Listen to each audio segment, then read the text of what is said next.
¿Alguna vez sentiste que nadie veía quién eras en realidad? Que, por más esfuerzo que hicieras, solo te querían para servir café, tomar notas o quedarte callada? Yo también pasé por eso, hasta que una noche, en una fiesta donde pensaban humillarme, decidí mostrarme tal como soy. No para complacer, sino para existir con dignidad. Lo que pasó después cambió mi vida y la de muchas personas más. Si alguna vez te sentiste invisible, este video es para vos. No te vayas sin suscribirte, dejar tu like y contarme en los comentarios si alguna vez tuviste que luchar para ser tomada en serio. Tu historia también merece ser escuchada. Nunca pensé que una invitación pudiera doler tanto. Cuando vi el sobre mi escritorio, con el logo dorado de la firma y mi nombre escrito a mano, supe que algo no encajaba. En 3 años, nadie me había incluido en nada que no fuera archivar contratos o preparar café. Pensé que era un error. Pero al abrirlo y leer las palabras, esperamos contar con tu presencia. En la gala anual de Santa María y Calderón, supe que no, era real, y por eso dolía. Porque no era una invitación, era un juego cruel. Una forma elegante de recordarme que yo no pertenecía. La noche anterior a la fiesta. No podía dormir. Las voces de siempre volvían, no eres suficiente, no encajas, nadie te ve de verdad. Pensé en no ir. Tenía 1000 razones para quedarme en casa, el miedo, la vergüenza, la certeza de que me mirarían como si estuviera invadiendo un espacio sagrado. Pero también pensé en todo lo que había callado, en los proyectos que dirigí antes de aceptar ese trabajo, en mi madre, que trabajó limpiando casas para pagarme la universidad, en mí misma y en lo cansada que estaba de esconderme. Así que decidí ir, no para complacerlos, sino para recordarme quién era. Me puse el vestido que había guardado durante años, esperando una ocasión especial. Era negro, elegante, sin ser ostentoso. Me maquillé con suavidad, recogí el cabello y caminé hacia el evento con él, corazón latiendo como un tambor. Al llegar, las miradas lo dijeron todo. Algunas eran de sorpresa, otras de burla contenida. Renata Calderón me observó de arriba abajo con esa sonrisa falsa que tanto dominaba. Y Hugo no supo qué decir. Me ofreció una copa como si no esperara que yo realmente apareciera. Pero allí estaba yo, entera, presente. Y por primera vez no me importó si les gustaba o no. El lugar era una exhibición de poder, mármol brillante, lámparas de cristal y discursos vacíos sobre liderazgo e innovación. Yo, en cambio, caminaba por ese salón como si cada paso fuera una declaración. Me acerqué a una mesa donde un periodista extranjero charlaba con otros invitados. No sé qué me impulsó a intervenir, pero lo hice. Comenté algo sobre justicia social y derecho comparado. Él me escuchó, curioso. Le hablé de mi experiencia en proyectos de alfabetización en comunidades indígenas, de los idiomas que hablaba, de las conferencias en las que había sido ponente, y, sin proponérmelo, terminé contando mi historia. Minutos después, el periodista pidió permiso para grabar una pequeña entrevista. Dijo que mi historia era el contraste perfecto con el elitismo que veía en el ambiente. Yo acepté, todavía temblando por dentro. En la entrevista hablé con franqueza, sin exagerar ni maquillar nada. No necesitaba hacerlo. Bastó con la verdad. Nadie me interrumpió, pero sentía las miradas clavadas en mí. Incluso Hugo dejó de conversar con sus socios y me observó con una mezcla de sorpresa y culpa. Cuando terminó la grabación, el silencio fue espeso. Yo sabía que algo había cambiado, y esta vez no era yo la que debía avergonzarse. Esa misma noche, sin que yo lo supiera, el video se hizo viral. El periodista lo subió a sus redes con el título La mujer invisible que habla 7 idiomas y cambió vidas antes de servir café. Alguien lo proyectó en una pantalla lateral como si fuera parte del entretenimiento y de pronto todos me miraban con otros ojos. No era admiración, era incomodidad. Les dolía que una simple asistente ejecutiva supiera más que ellos. Algunos aplaudieron tímidamente, otros fingieron estar muy ocupados revisando sus copas. Renata se acercó a mí con una sonrisa tensa y dijo, ¡qué sorpresa! Elena, qué interesante lo que haces en tu tiempo libre. Yo le respondí con calma, aunque por dentro mi corazón latía con fuerza. No es tiempo libre, es mi vida real. Lo otro de esto es lo que hago para sobrevivir. Ella se alejó sin decir más. Hugo, en cambio, se quedó mirándome como si acabara de descubrir que yo tenía rostro, voz, historia. Como si por primera vez viera a la mujer detrás de los informes y las carpetas. Se acercó y murmuró, no tenía idea, aunque su tono era honesto. Sus palabras me parecieron pobres. ¿Cómo no supo? ¿Cómo nadie se molestó en ver más allá del uniforme y la posición? A la mañana siguiente, la oficina era un campo de susurros. Algunos me felicitaban en voz baja, otros evitaban siquiera cruzarse conmigo. La dirección convocó una reunión de emergencia. Decían que la imagen de la firma estaba en juego, que el video podía dañar la reputación de sus socios. Yo estaba sentada al fondo, como siempre. Cuando uno de los directores dijo, tal vez lo mejor sería prescindir de su contrato. No queremos más escándalos. Me sentí como si me arrancaran el aire del pecho. Pero antes de que pudiera hablar, Hugo se levantó y dijo algo que no esperaba. Con voz firme, frente a todos, confesó que la había invitado por juego, por presión de su entorno. Admitió que nunca me valoraron, que me invisibilizaron por prejuicio y soberbia. Y luego, hizo algo que me dejó sin palabras, pidió disculpas públicamente, no solo a mí, sino a todos los empleados que habían sido ignorados o subestimados. Dijo que entendía si la firma quería sancionarlo, pero que no iba a permitir que me despidieran por decir la verdad. Renunció a su puesto como socio principal, dejó su credencial sobre la mesa y salió. Fue el único que se fue con la cabeza en alto. Yo me quedé allí con lágrimas contenidas, temblando por dentro.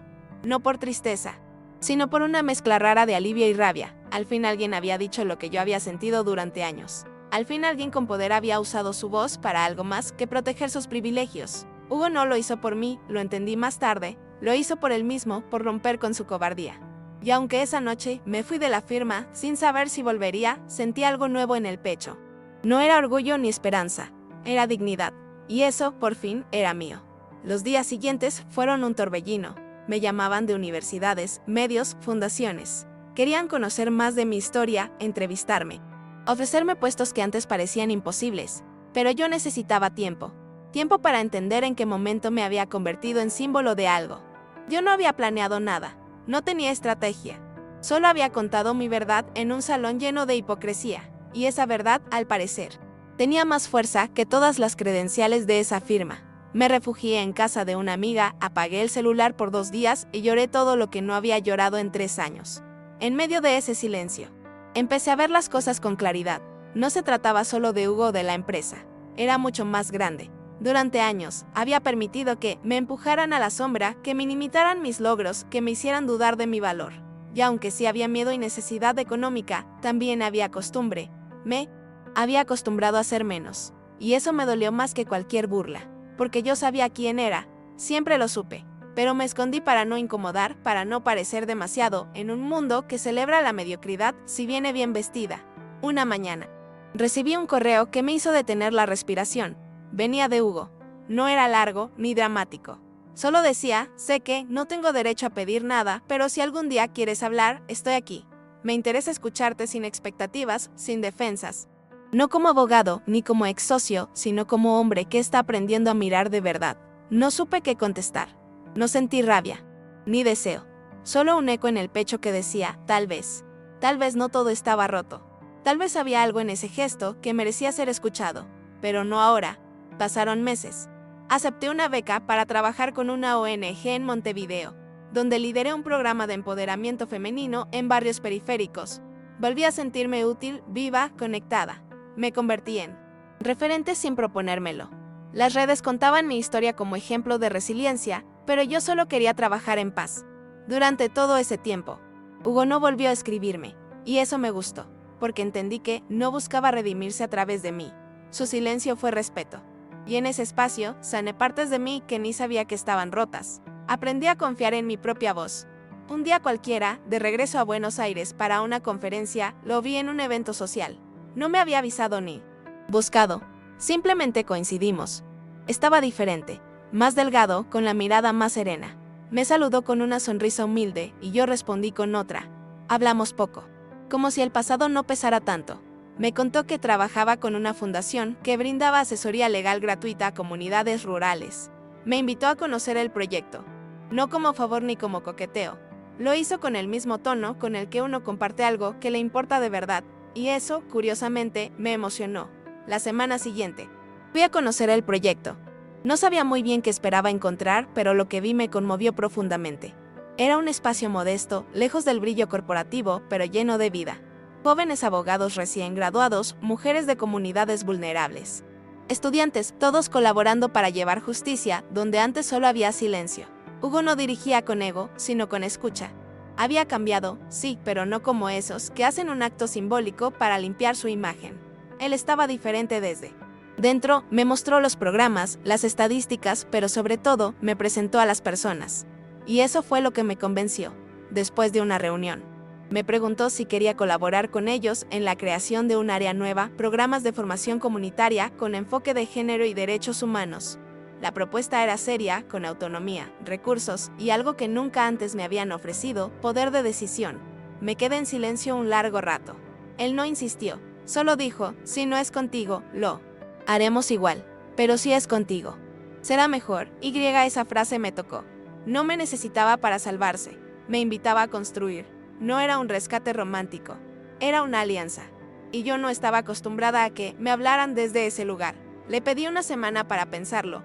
Volví a casa, me senté frente al espejo y me pregunté qué quería de verdad, no solo qué era correcto, o qué lucía bien desde afuera. Pensé en todos los años en los que me callé, en los silencios que tragué para conservar un empleo, en las veces que acepté ser ignorada por miedo a parecer conflictiva. Pensé también en Hugo, en su renuncia, en su silencio, en la manera en que ahora se movía por el mundo. Y por primera vez en mucho tiempo, no sentí dudas. Sabía cuál era la respuesta. Sabía que esta vez me elegía a mí. Acepté la propuesta, pero lo hice con una condición, que no fuera él quien me presentara. Quería que mi lugar no viniera de su sombra, sino de mi historia. Él entendió sin discutir. En la primera reunión oficial, fui yo quien tomó la palabra. Conté quién era, lo que había vivido, lo que soñaba construir. Algunos me reconocieron del video viral, otros no sabían nada, pero todos me escucharon. Esta vez no desde la lástima o la sorpresa, sino desde el respeto. Y al final, cuando Hugo habló, solo dijo, aquí está Elena Navarro. No necesita que la presentemos, solo hay que seguirla. Así empezó una nueva etapa. No fue fácil. Cargar con el peso de ser símbolo es una responsabilidad enorme. Pero aprendí a soltar esa idea. Yo no estaba allí para inspirar, sino para trabajar, para escuchar, para transformar desde lo cotidiano. Hugo y yo compartíamos ideas, decisiones, debates.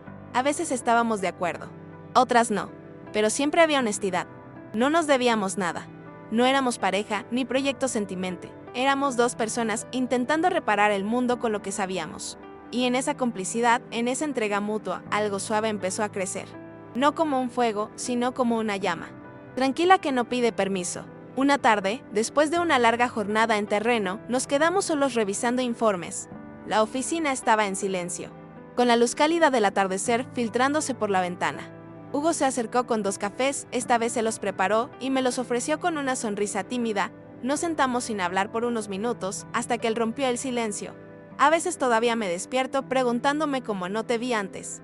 No supe qué decir, porque no era una pregunta que se respondiera con palabras, sino con tiempo, con presencia, y con acciones que ya hablaban por sí solas. Le dije que no esperaba nada de él, que no estaba allí para sanar sus culpas, que mi vida no giraba en torno a redimir a nadie. Me miró con una serenidad que antes no conocía en él y respondió, lo sé, por eso estoy aquí, porque no quiero ser salvado. Quiero caminar contigo si tú me dejas. No era una declaración, era una propuesta de respeto, y por eso, aunque mi cuerpo entero temblaba, le sonreí. No le prometí nada, pero tampoco cerré la puerta. Había aprendido a no correr hacia lo que me emocionaba, sino a permitir que se revelara con el tiempo, con el pasar de los meses. Nuestra relación tomó forma propia. No fue perfecta ni inmediata. Tuvimos diferencias, momentos incómodos, heridas viejas que rozaban sin querer. Pero también tuvimos conversaciones largas, silencios compartidos y ese tipo de miradas que dicen más que cualquier discurso. Nunca hablamos de amor, al menos no en los términos clásicos. Hablábamos de confianza, de lealtad, de presencia. Nos sosteníamos en los días duros, nos celebrábamos sin necesidad de grandilocuencias. Y de alguna manera, sin planearlo, nos fuimos eligiendo. No por carencia, sino por admiración genuina, por esa certeza silenciosa de que el otro suma sin restar. Una noche, durante una capacitación en Salta, nos alojaron en una posada rural sin muchas comodidades. Después de cenar con el equipo, salimos a caminar bajo un cielo abierto. Sin luces artificiales, solo estrellas. Él se detuvo, me miró con una ternura que nunca antes había mostrado y dijo, no sé en qué momento me volviste parte de tu vida, pero cada día agradezco que me dejes estar. Yo sentí que algo se aflojaba dentro de mí. No era pasión ni vértigo. Era algo más raro y profundo, paz. Y en ese instante supe que, aunque nunca lo hubiera buscado, lo había encontrado. No hicimos promesas. No hablamos del futuro con esa ansiedad de construir castillos de arena. Solo nos quedamos ahí, en ese presente luminoso y sereno, comprendí que el amor que crece desde el respeto no necesita justificar su existencia. No se impone, no exige, simplemente acompaña, escucha y se queda. Y mientras las estrellas nos cubrían como un manto antiguo, entendí algo que cambió mi manera de amar. No estaba con él porque me hiciera sentir especial, sino porque yo ya me sabía valiosa. Y desde ahí, desde esa certeza mía, podía compartir con él sin miedo, sin perderme, volver a buenos. Eris después de aquel viaje fue distinto. Ya no era la misma mujer que caminaba apurada por los pasillos de la firma, evitando ser notada. Ahora mi paso era firme, mis decisiones tenían peso y mi presencia ya no pedía permiso. En las reuniones, mi voz se escuchaba con atención, no por carisma, sino por contenido. Y cada vez que alguien intentaba subestimarme, bastaba con una mirada o una palabra precisa para que entendieran que esa época había quedado atrás. No necesitaba gritar para ser escuchada. Había aprendido que el verdadero poder está en la calma de quien se conoce. Hugo también había cambiado. Lo vi soltar viejos vicios, admitir errores sin justificarse, delegar sin miedo. Ya no era ese hombre elegante que daba órdenes desde el mármol de un despacho, sino alguien que se arremangaba para trabajar con la gente. Vi cómo trataba a cada persona con el mismo respeto, desde la señora que limpiaba hasta los líderes comunitarios. Y aunque no necesitaba su aprobación, me gustaba verlo crecer, no por mí, sino por él. Porque entendía que el amor también es eso, desear que el otro se convierta en lo mejor de sí, incluso si un día decida hacerlo lejos de ti. Una tarde, recibí una invitación para hablar en una conferencia internacional sobre inclusión laboral y justicia social. Era una oportunidad inmensa, pero coincidía con una misión importante del programa en el interior del país. Dudé.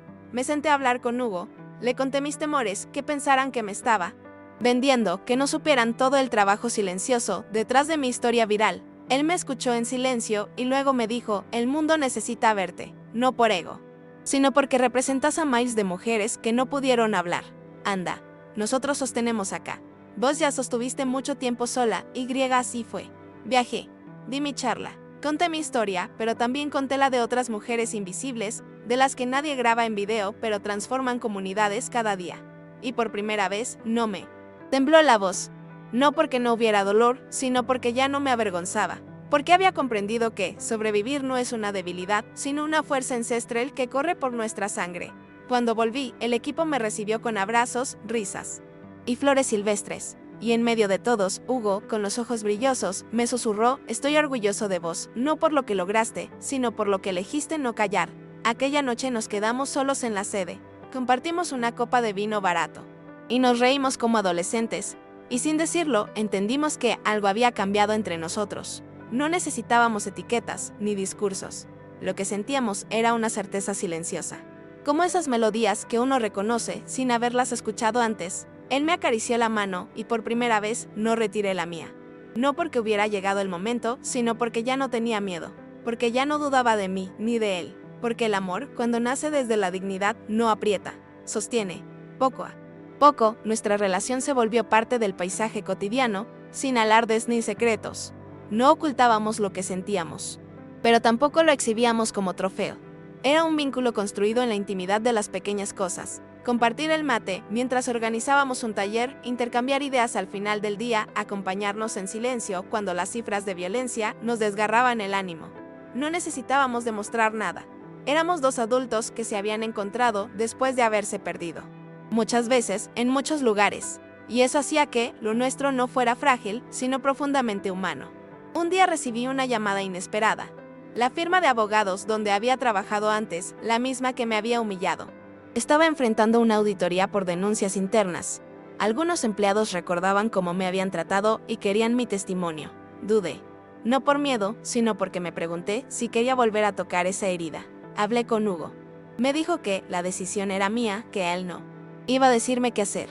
Esa libertad fue mi respuesta. Decidí hablar, no por venganza, sino por las que todavía seguían ahí adentro, silenciadas. Porque entendí que sanar también implica contar lo que dolió. Sin adornos. Mi declaración no fue escandalosa ni agresiva. Fue firme, honesta, con nombres y fechas. La prensa volvió a buscarme, pero esta vez supe cómo manejarlo. No dejé que la historia se tratara solo de mí. Usé ese espacio para visibilizar el trabajo que estábamos haciendo, para hablar de justicia estructural, de cómo el elitismo disfrazado de profesionalismo sigue excluyendo voces fundamentales. y aunque algunos intentaron desacreditarme, ya no podían quitarme nada, porque ya no tenía miedo de perder. Lo que había ganado no era fama, sino integridad, y eso nadie lo puede arrebatar. Hugo me acompañó sin protagonismo. Me sostenía desde el costado, sin hablar por mí, sin ocupar mi lugar. Y eso fue un acto de amor más grande que cualquier promesa. Cuando salíamos a la calle, algunas personas nos reconocían, no como a la pareja del escándalo, sino como referentes de algo que parecía más posible. Nos preguntaban si éramos novios. A veces decíamos que sí, otras que no, y otras simplemente sonreíamos. Porque en realidad, lo que éramos trascendía las etiquetas. Éramos dos sobrevivientes del cinismo, dos personas que habían elegido creer en la ternura como forma de resistencia.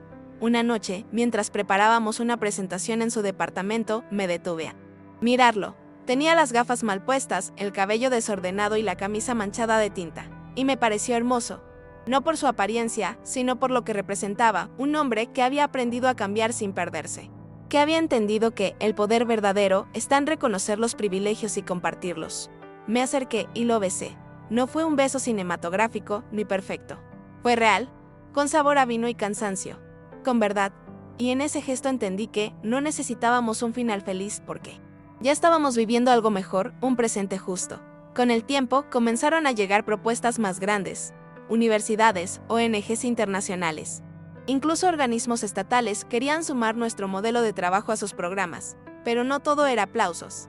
También vinieron críticas, envidias y cuestionamientos. Algunos decían que mi historia estaba exagerada, que era solo marketing emocional. Me dolía, claro, pero ya no me devastaba, porque sabía quién era, porque había gente real, beneficiándose de nuestro trabajo, y porque, por primera vez, tenía una red de apoyo que no se deshacía con el primer viento. Aprendí que crecer también es saber qué opiniones merecen respuesta y cuáles solo ruido. Recuerdo una tarde especialmente difícil. Un grupo de mujeres de una villa nos contó cómo habían sido desalojadas sin previo aviso. Mientras hablaban, lloraban sin vergüenza. Hugo, que estaba a mi lado, también se emocionó al salir. Me dijo con la voz entrecortada, nunca pensé que mi apellido, mi empresa, mis decisiones podían haber sido parte de esto. Yo le respondí algo que había aprendido con el tiempo, no se trata de cargar culpas, sino de elegir qué haces con lo que ya sabes. Esa frase se volvió un eje para nosotros. No éramos salvadores, éramos aprendices con poder y eso implicaba responsabilidad. En uno de nuestros eventos más grandes, Hugo me cedió el micrófono antes de comenzar. La palabra la tiene quien sostuvo este sueño cuando nadie más creía, dijo. Yo me sorprendí. Él, que había sido figura central por tanto tiempo, ahora entendía que ceder espacio también es liderazgo. Subí al escenario y hablé, no solo de nuestro programa, sino de cómo se construye un cambio real con mujeres que han sido silenciadas y hoy tienen voz, con hombres que se animan a desmontar sus privilegios, y con espacios donde no se compite por poder, sino por impacto. Fue un momento que no olvidaré. Después del evento, una mujer mayor se me acercó. Me abrazó sin decir nada y luego susurró, gracias por no rendirte cuando era más fácil callar. Me quebré, porque entendí que ella no hablaba solo de mí, sino de todas las que, por años, tragaron desprecios, comentarios hirientes, humillaciones disfrazadas de chistes. Esa noche lloré, no de tristeza, sino de alivio, porque finalmente sentía que todo ese dolor había encontrado un cauce, que no fue en vano, que había transformado mi historia en puente para otras, y en ese puente ya no estaba sola. Fue entonces cuando supe que no volvería a trabajar en un lugar donde tuviera que explicar mi valor, que no toleraría nunca más ser minimizada ni romantizar el sacrificio, que lo que tenía con Hugo era real no porque fuera perfecto, sino porque me permitía ser entera, libre, completa, y que si algún día se terminaba, no me rompería porque yo ya no era una sombra buscando ser vista. Era una mujer que se había encontrado a sí misma, y eso era el mayor acto de amor que había aprendido en todo ese recorrido. En los meses que siguieron, muchos me preguntaban si seguía enamorada, y me costaba responder, porque lo que sentía por Hugo ya no cabía en definiciones tradicionales. No era un enamoramiento adolescente, ni un apego dependiente. Era una elección diaria. Elegía quedarme a su lado, no porque lo necesitara, sino porque juntos éramos mejores personas. Nos desafiábamos, nos cuidábamos, nos confrontábamos con cariño. Y si un día se terminaba, sabíamos que no nos debíamos nada, excepto gratitud por el camino compartido. Esa madurez, tan nueva para mí, me daba paz. Era la primera vez que el amor no dolía. Una noche, mientras caminábamos por el barrio, después de una reunión larga, Hugo me tomó de la mano y me dijo, gracias por no rendirte conmigo tampoco. Me detuve. Lo miré, y entendí que él también había sentido miedo.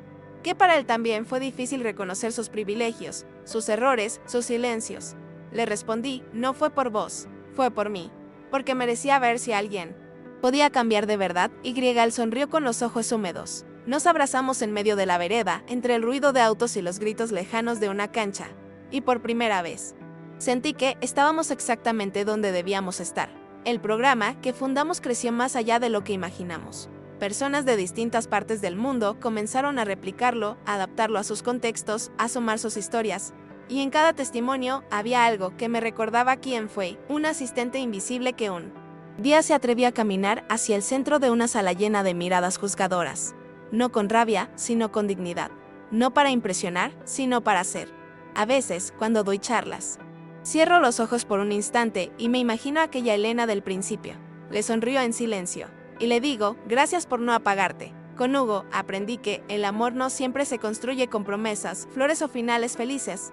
A veces se construye con decisiones valientes, conversaciones incómodas y actos concretos de respeto. Aprendí que hay hombres que pueden cambiar, pero no porque una mujer los salve, sino porque deciden hacerse cargo de su historia, y que las mujeres no tenemos que sacrificar nuestra dignidad para ser amadas.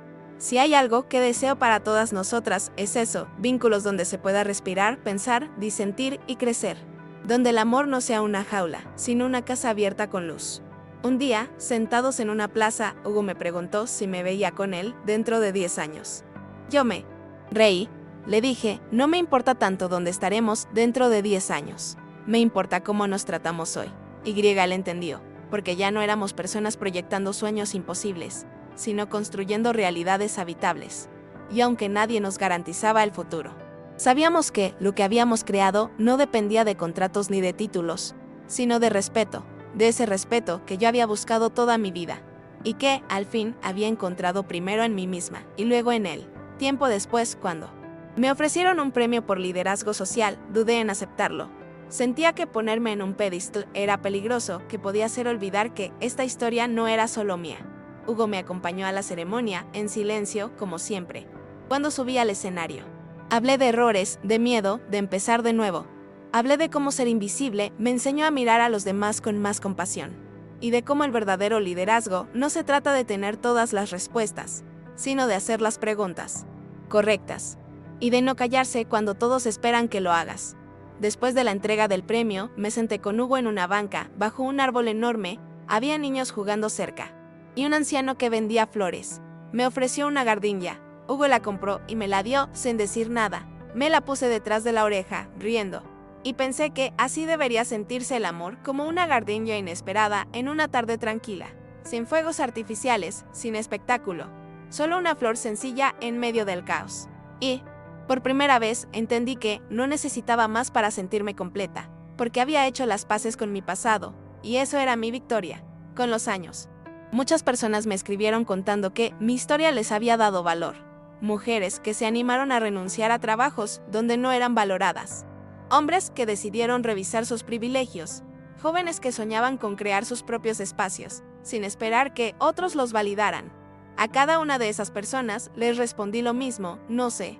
Trata de mí, se trata de lo que vos decidís hacer con lo que viviste. Porque si algo aprendí en este camino, es que el cambio no comienza cuando alguien nos da permiso, sino cuando nos damos permiso a nosotras mismas. Hoy, cuando camino por las mismas calles, donde antes me sentía invisible, lo hago con otra energía. Ya no bajo la mirada, no pido disculpas por ocupar espacio, no acepto sonrisas condescendientes ni silencios que pesan. Me he convertido en una mujer que no necesita que la miren para saber que existe, y eso ha sido mi mayor transformación. No porque haya vencido a nadie, sino porque dejé de pelear contra mí misma. Y eso, para una mujer como yo, criada entre expectativas y límites ajenos, ya es una forma de revolución. Si esta historia te tocó el corazón, si alguna vez te sentiste invisible o subestimada, quiero que sepas algo, no estás sola. Tu voz importa, incluso cuando tiemble. Tu historia vale, aunque nadie la haya escuchado todavía. Y tu dignidad no depende del reconocimiento de otros, sino del amor que sos capaz de darte a vos misma. Yo no soy una heroína. Soy apenas una mujer que se animó a ser vista. Y si hoy estás escuchando esto, quizás sea tu momento de hacer lo mismo. Suscríbete. Deja tu comentario y contame cuándo fue la última vez que te sentiste realmente libre.